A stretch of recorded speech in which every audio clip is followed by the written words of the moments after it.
Bonsoir, bienvenue sur la chaîne Zar 33, bienvenue sur la chaîne de la lumière. J'espère que tout le monde va bien pour ce soir. Donc en fait, j'ai repris ma précédente vidéo. Voilà, donc le message va s'adresser qu'à très peu de gens. Je préfère vous prévenir tout de suite. Voilà, donc c'est une vidéo, on va dire, qui suit celle que j'ai faite ce matin, celle où j'avais parlé du dauphin. Donc voilà, et donc je vous avais parlé, on peut dire, de la racine du mot, hein, du mammifère, l'ondotocet en grec. Donc il y avait ondotos, donc qui correspondait, on peut dire, à la dent. Et il y avait Kétos, le monstre marin. Et en réalité, je me suis arrêtée, on peut dire, sur l'étymologie en grec moderne, donc du monstre marin. Et en même temps, dans mes 3 dernières vidéos, je vous avais parlé aussi du chakra coronal, hein, qui correspondait, on peut dire, au chakra numéro 11. Et je vous avais dit que c'était, on peut dire, le point de jonction au niveau du cerveau entre, on peut dire, le monde spirituel et le monde physique. Et donc en grec moderne, le monstre marin, en fait, c'est l'hippocampus en latin. Et en grec ancien, ça veut dire cheval. C'est aussi, on peut dire, une corne de bélier. Un cornu Amonis, en référence, on peut dire, à la corne d'Amon, hein, qui correspond évidemment aux Égyptiens, mais aussi à Zeus. Et donc, on peut dire, on a fait un amalgame entre Zeus et Amon, voilà, entre les deux, parce que, on peut dire, le dieu Amon portait, on peut dire, une coiffe avec des cornes de bélier. Et il y avait une comparaison, on peut dire, faite aussi par un neuroscientifique qui s'appelle Laszlo Serres, d'une préparation, on peut dire, d'un hippocampe et d'un fornix humain avec, on peut dire, un hippocampe. Et ça a été fait, on peut dire, dans les années 80. Et c'est un petit peu ça, si vous voulez, qui m'a mis sur la voie par rapport à cette vidéo. Donc en réalité, mes 3 dernières vidéos parlaient de l'hippocampe, voilà, qui est une structure, on peut dire, télencéphale des mammifères. Voilà, c'est des cordées, voilà, c'est pour ça que j'avais aussi, on peut dire, il pleuvait des cordes, et j'arrivais pas à bien comprendre aussi pourquoi j'avais ce mot corde. Donc ça correspond, on peut dire, à l'hippocampe. Et donc on peut dire ces cordées constituent les hémisphères cérébraux. Donc l'hippocampe appartient au système limbique, donc il s'agit des limbes, et il s'agit aussi de mon monstre marin en grec moderne. Il se situe sous la surface du cortex, donc il s'agit d'une membrane, au-dessus de la 5e circonvolution. Donc j'avais le chiffre 5 et je vous disais, dans ma lettre hébraïque, c'est E. Et en réalité, c'est la tête, mais ça correspond à la 5e circonvolution, on peut dire dans le cortex. Et donc il s'agit d'un repli, donc voilà, quelque chose qui est enroulé. Voilà, et donc c'est le néocortex qui est formé, on peut dire, par 6 couches. Et moi, j'avais la lettre hébraïque Vav, donc qui était 6 aussi. Et donc c'est une structure paire, et c'est pour cela que j'avais 2 fois 6, les 6 pains, souvenez-vous. Et j'avais 2 fois Vav, la lettre hébraïque. Donc il est représenté, on peut dire, de manière symétrique, dont 2 parties sont reliées par une commissure du corps calleux. Et donc cette commissure est en réalité un faisceau d'axomes interconnectant, on peut dire, les 2 hémisphères. Il s'agit, on peut dire, de fibres nerveuses cylindriques du corps cellulaire, d'un neurone, on peut dire, ou de neurones interconnectant, on peut dire, les 2 hémisphères cérébraux. Donc on peut dire que le corps calleux assure le transfert des informations ainsi que leur coordination, et c'est pour ça que dans mes tirages, j'avais des gens qui avaient un peu perdu la mémoire, qui ne savaient plus voilà, où était leur adresse, où était leur clé, voilà. Et donc, il y a aussi autre chose, c'est dans mes dernières vidéos, j'avais vu quelque chose de transparent et j'arrivais pas bien à comprendre. Je me dis, bon, quelqu'un qui voit quelque chose de transparent, c'est forcément quelqu'un qui voit clair. En réalité, c'est une radiographie. Et donc, autre chose, on peut dire que une partie antérieure on va dire du corpus, hein, de l'hippocampe, s'appelle aussi un bec ou un rostrum, formé par les fibres qui unissent, on peut dire, les deux cortex frontaux. Donc j'avais ça aussi, le rostrum, je l'avais aussi avec le dauphin. Et donc, il y a aussi une partie postérieure, voilà, dans le corps calleux, qui s'appelle, on peut dire, le bourrelet, que j'avais aussi dans mes précédents tirages, qui unissent, on peut dire, les deux cortex occipitaux. Et donc, on peut dire que dans la situation, il s'agit, on peut dire, d'une zone visiblement pour les gens qui écoutent ma vidéo, qui est très importante. En tout cas, je pense que c'est là que se trouve, on peut dire... voilà l'objet peut-être de ma vidéo. Et donc c'est ce bourrelet, en réalité, c'est la zone que j'ai expliquée dans mes précédentes vidéos. Et c'est par rapport à des gens, je veux dire, qui peuvent faire aussi l'apprentissage, on peut dire, de son, de musique, parce que justement, ça a un impact important sur le corps calleux. Et donc le corps calleux, c'est le rostrum, on peut dire, et le rostrum est beaucoup développé, on peut dire, chez les musiciens ou chez les gens qui écoutent beaucoup de musique, mais aussi sur les personnes, on peut dire, qui sont gauchères. Et donc, l'hippocampe, on peut dire, concerne l'intuition, ça concerne, on peut dire, le comportement, l'attention, la mémoire spatiale, et aussi évidemment la navigation, c'est la façon dont vous vous déplacez. Et donc, on peut dire qu'une lésion, on peut dire, à l'hippocampe augmente, on peut dire, l'activité, hein, parce qu'en fait, on peut dire que ça compense. Voilà, voilà, des gens qui ont beaucoup d'activités ou qui sont hyperactifs, qui ont besoin de beaucoup se déplacer ou qui ont besoin, on peut dire, de faire beaucoup d'exploration, on peut dire, dans leur vie. Parce que ça répond, on peut dire, à des cellules de lieu. Et donc, les cellules de lieu, on peut dire, se définissent par une zone spatiale donnée sur une carte cognitive, c'est-à-dire, on va dire, une carte mentale. Donc, ça veut dire que, en fait, c'est des gens, si vous voulez, quand ils sont, on peut dire, accoutumés à une situation ou, par exemple, à faire une action, eh bien, ça va développer chez eux, on peut dire, une hyperactivité, par exemple.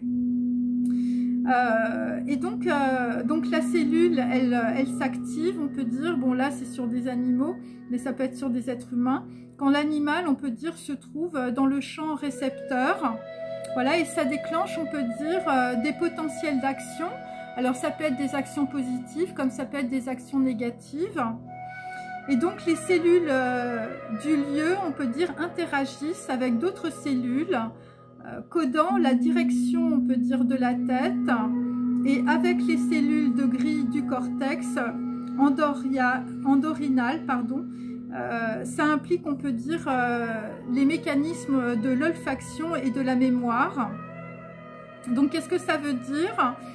Ça veut dire qu'en réalité, quand vous êtes dans une situation ou quand vous êtes en déplacement, eh bien, vous allez, on peut dire, plaquer, on peut dire, une grille qui est une grille cognitive qui va vous faire réagir peut-être toujours un peu de la même manière. Après, ça peut être aussi lié à votre culture, à votre façon de faire ou d'être.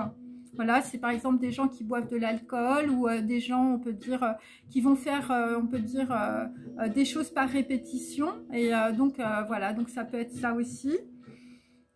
Et c'est pour ça que c'est difficile, on peut dire, de sortir de ses habitudes. Et donc, c'est la plasticité, on peut dire, du cerveau qui permet, on peut dire, un mécanisme, on peut dire, de modification, on peut dire des comportements, des habitudes et aussi des souvenirs. Donc ça peut être quelque chose de positif, c'est-à-dire que vous avez la capacité, on peut dire, parce que vous avez une certaine plasticité du cerveau, de pouvoir, on peut dire, voilà, trouver, on peut dire, un autre moyen de sortir de vos habitudes ou de faire des choses complètement différemment. Et ça, c'est lié, on peut dire, à l'hippocampe et c'est lié, on peut dire, voilà, au traitement, on peut dire, des informations synaptiques. Et donc, l'hippocampe, on peut dire, est lié, bon, quand évidemment il y a des lésions, à des problèmes de mémoire et de désorientation. Et ça peut être lié par des accidents ou par des privations, on peut dire, d'oxygène, d'hypoxie. Ça peut être aussi lié, on peut dire, à de l'inflammation, voilà, de l'encéphale, ou ça peut être aussi d'origine infectieuse. Et donc, ça peut développer aussi toutes les formes, on peut dire, d'épilepsie. Donc, c'est pour ça que je fais cette vidéo aussi. Et donc, on peut dire que les personnes, on peut dire, qui souffrent de ces dommages, hein, donc voilà, perte de mémoire, de désorientation, eh bien, peuvent devenir évidemment amnésiques ou vous ne vous souvenez pas, on peut dire, de tout ce qui vous est arrivé, ou vous avez, on peut dire, vous avez une mémoire qui peut être très sélective. Et donc l'hippocampe a une forme courbée en tube, voilà, comme on peut dire l'hippocampe marin, hein. Donc ma vidéo, je fais vraiment une analogie, on peut dire, entre les deux et vous allez comprendre pourquoi. Donc voilà, et donc c'est un peu comme un hippocampe marin ou comme on peut dire une corne de bélier. Et donc le cortex, on peut dire, se replie en une seule couche de neurones pyramidaux. C'est pour ça que j'avais beaucoup, on peut dire, le triangle avec la lettre hébraïque guimel. On peut dire que voilà, on peut dire que l'hippocampe, on peut dire, s'enroule, on peut dire, sur lui-même et forme un U, une partie en forme de U. Et moi, j'avais ça aussi dans mes vidéos. Et j'avais pensé que c'était le larynx ou c'était la mâchoire, mais en réalité, c'était l'hippocampe. Et donc, il y a deux hippocampes. Il y a un hippocampe ventral et un hippocampe dorsal. Et ça, c'est mon intuition. Je pense que les gens qui vont regarder cette vidéo, ça concerne plutôt l'hippocampe dorsal, parce que j'avais beaucoup, on peut dire, l'aiguille, l'épine dorsale. Voilà. Après, c'est une intuition. Donc l'hippocampe, on peut dire, est formé de champs ammoniens. Donc voilà, il s'agit évidemment en référence à Ammon. Et donc ça correspond à C et à A. Voilà, que j'avais aussi par rapport au gène, on peut dire numéro 7, dans ma précédente vidéo. Et donc il y a la fimbria, qui est une fibre, on peut dire, de sortie des axones, reliant, on peut dire, les deux hippocampes entre eux et des structures de sortie. Et moi, dans ma vidéo de ce matin, j'avais, on peut dire, le filigrane. Et quand on reprend, on peut dire, la racine, on peut dire, des mots, on tombe exactement sur la même chose. Et donc, l'hippocampe est un circuit neuronal trisynaptique, hein, donc on peut dire voilà, à trois synapses, ou ça peut être un trident, hein, bien sûr, c'est pour ça que j'avais beaucoup l'eau, hein, voilà, tout ça, c'est des symboles. Et donc ça concerne en tout cas la voie d'entrée de l'information. Et donc c'est appelé, on peut dire, une fibre perforante. Et donc ces axones connectent, on peut dire, des cellules granulaires. Et donc, quand on reprend, on peut dire, l'étymologie du mot filigrane, on a philo, donc le fil, et on a aussi la graine. Donc, ce qu'on peut dire, c'est que ça concerne en tout cas, on peut dire, ce secteur, hein, voilà, c'est un petit peu ça. Voilà, ça concerne, on peut dire, la voie d'entrée, on peut dire, de l'information, et ça concerne plus particulièrement, on peut dire, des cellules granulaires. Et donc justement, on peut dire le corpus médical, en fait, a proposé, il dit, voilà, il y a une double connectivité et en fait, on ne comprend pas très bien pourquoi. Après, c'est peut-être aussi des histoires de miroir et de résonance, hein, c'est pour ça, voilà, c'est pour créer de la lumière, hein, parce qu'il faut de l'espace, il faut de la vacuité, il faut du vide pour ça. Et donc, en tout cas, il s'agit d'une porte d'entrée et d'une porte de sortie principale entre le néocortex et l'hippocampe. Et donc, on peut dire que cette zone, pour les personnes qui vont tomber sur cette vidéo, en tout cas, c'est quelque chose de très important. Visiblement, c'est par là, on peut dire, voilà, qu'il faut, on peut dire, analyser, on peut dire, une situation. Et donc cette double connectivité qui est encore mal comprise, on peut dire, par rapport, on peut dire, à ces axones hein, qui sont connectés, hein, ces cellules granulaires, on peut dire elles émettent un potentiel, on peut dire, d'action neuronale, mais ça dure jamais très longtemps. Ils appellent ça des shape waves. Et ça dure 50 millisecondes à très haute fréquence. Et donc voilà, enfin voilà, c'est un petit peu ça. Bon, après, je repars sur la lésion de l'hippocampe. L'hippocampe, c'est causé par des accidents ou par des maladies. Et donc, ça permet, si vous voulez, d'étudier la physionomie, on peut dire, des changements par rapport à des activités qui sont dépendantes, on peut dire, des connexions synaptiques. Et donc, des gens, on peut dire, qui ont des dommages, on peut dire, à l'hippocampe, eh bien, ce sont des personnes, en réalité, qui compensent, qui sont hyperactives ou qui ont des difficultés, on peut dire, à retenir des tâches à faire quand les réponses sont inhibitrices. C'est-à-dire que quand on dit à quelqu'un de se taire, on va dire, cette personne peut s'emporter, par exemple. Voilà, ça peut être ça. Ou ça peut être lié, on peut dire, les dommages à l'hippocampe, c'est lié aussi à des mécanismes d'anxiété à répétition. Et donc les neurones pyramidaux de l'hippocampe migrent à partir de la glie radiaire. Donc on peut dire qu'il y a on peut dire des connexions synaptiques qui sont faites, on peut dire, dans l'hippocampe à partir justement, on peut dire, de la lumière, hein, voilà. Et donc le défaut, on peut dire, qu'on peut trouver, on peut dire, de cette migration, eh bien, alors on n'en connaît pas trop la cause parce que je vous dis, la double connectivité est encore mal comprise.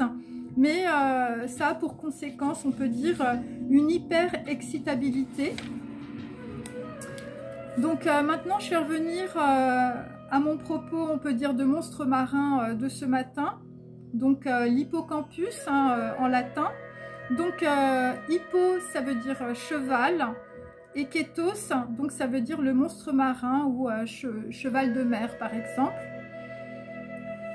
Et donc ils appartiennent aux Cygnatidea, hein, c'est une famille, hein, c'est la famille des poissons osseux, hein, voilà, donc voilà, ils ont un os. Et le corps, on peut dire, est cuirassé hein, par une série d'anneaux osseux. Et la nageoire dorsale, on peut dire, bat à peu près à 20 Hz, ça veut dire qu'on peut dire que ce sont des animaux qui sont assez tranquilles. Et donc, ce qui m'a intéressé, si vous voulez, c'est le comportement, évidemment, de l'hippocampe, hein, en tant que petit animal marin, hein, voilà. Et donc, ils utilisent leur bouche comme un aspirateur. Et donc, ils ont une forme, on peut dire, tubulaire. Et moi, ce matin, j'avais la trompe, hein, souvenez-vous, et je me demandais aussi à quoi ça correspondait. Et donc là, j'ai à la fois la trompe, donc ils ont une trompe, hein, une petite trompe, voilà. Voilà qu'ils utilisent un petit peu comme une paille. Alors maintenant, je vais vous demander de vous concentrer parce que c'est quelque chose, on peut dire, qui peut être une analogie ou qui peut être, on peut dire, une solution dans une situation. Donc il repère visuellement grâce à des yeux. Donc là, on peut dire sur un plan physique et on peut dire technologique, ça peut être de l'identification. Hein, voilà, donc on va repérer, on peut dire quelque chose, on peut dire dans un cerveau par rapport à l'hippocampe, par rapport, on peut dire, à une technologie qui est liée à une identification. Et donc, il s'agit, on peut dire, de mobiles indépendants l'un de l'autre. Donc, on peut dire que ça peut être, on peut dire, une double identification ou des choses, on peut dire, qui sont en miroir. Ok. Et ça concerne en tout cas une aspiration. C'est pour aspirer quelque chose. Hein, ça peut concerner, on peut dire, par exemple, du liquide. Et donc c'est ce que je voyais, on peut dire, dans mes précédentes vidéos, c'est-à-dire que on peut dire près d'un hippocampe, il y a comme une espèce de pression, où il y a une pression, on peut dire, dans un cerveau, et il y a, voilà, il y a quelque chose qu'on doit aspirer, ok, et c'est lié à l'hippocampe. Et donc l'hippocampe, qu'est-ce qu'il fait quand il voit une proie? Il l'aspire. Et moi je me suis demandé, mais pourquoi il aspire avec sa petite trompe? Et donc comment il fait? Parce que c'est quand même assez particulier. Hein. Et donc il fait ça, on va dire, en déplaçant brutalement un os dans sa bouche.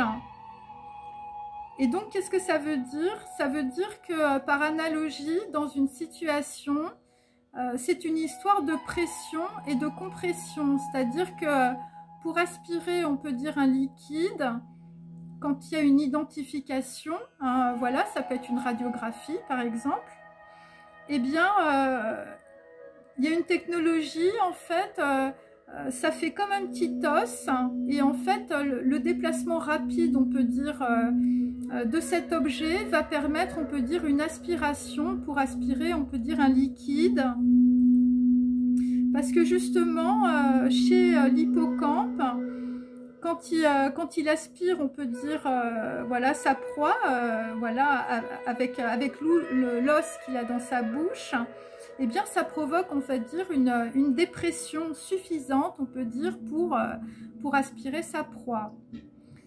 Donc là, ce que je veux dire, c'est que ça peut être aussi une solution, ça peut être aussi une technologie, ça peut être aussi quelque chose de très avancé, puisque, comme vous le savez, l'hippocampe, c'est quelque chose qui est, on peut dire, c'est difficile, on peut dire, d'accès.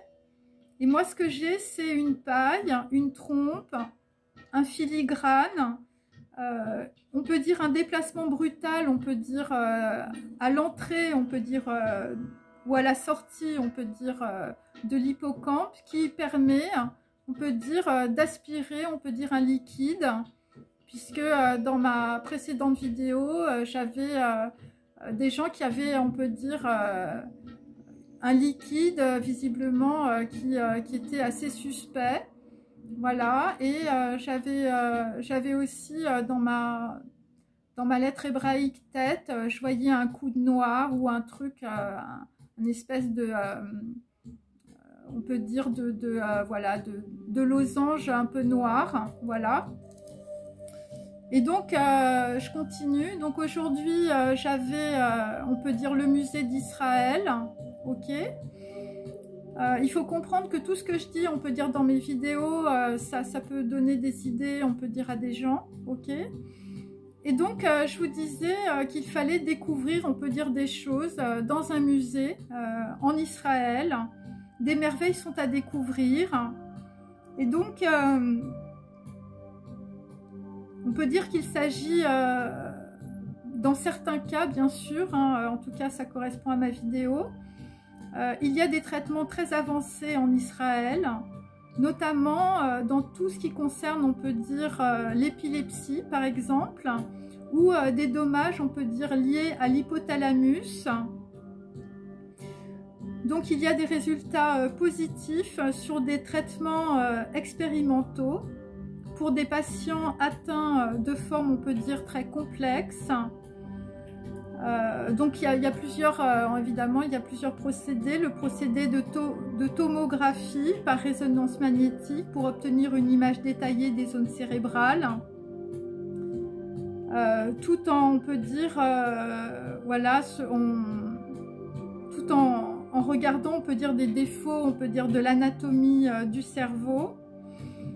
Ça concerne pour certains une opération chirurgicale ou des méthodes, on peut dire, de stimulation par le biais, on peut dire, d'implantation de dispositifs spécifiques. Et donc je tiens à dire que je fais cette vidéo aussi pour les enfants et aussi pour l'épilepsie infantile. Donc je vous mettrai, on peut dire, les informations sous cette vidéo. Voilà, et donc qu'est-ce que je peux dire aussi par rapport, on peut dire, à cette vidéo, c'est que soit il y a quelqu'un qui se déplace ou vous allez faire un voyage peut-être en Israël. Et pour d'autres, vous allez peut-être trouver, on peut dire, une réponse, soit par rapport à une personne d'origine israélienne, soit c'est plus spécifique, on peut dire, voilà, dans ce cadre-là, c'est par rapport, on peut dire, à un corpus médical, en tout cas, qui est lié directement ou indirectement, on peut dire, avec Israël. Voilà, bon bah écoutez, j'espère que cette vidéo vous a intéressé. Je sais qu'elle ne s'adressera qu'à quelques personnes, mais écoutez, moi c'est ce que j'ai reçu et voilà, et c'est pour ça que je fais cette vidéo. Voilà, je vous remercie. Au revoir.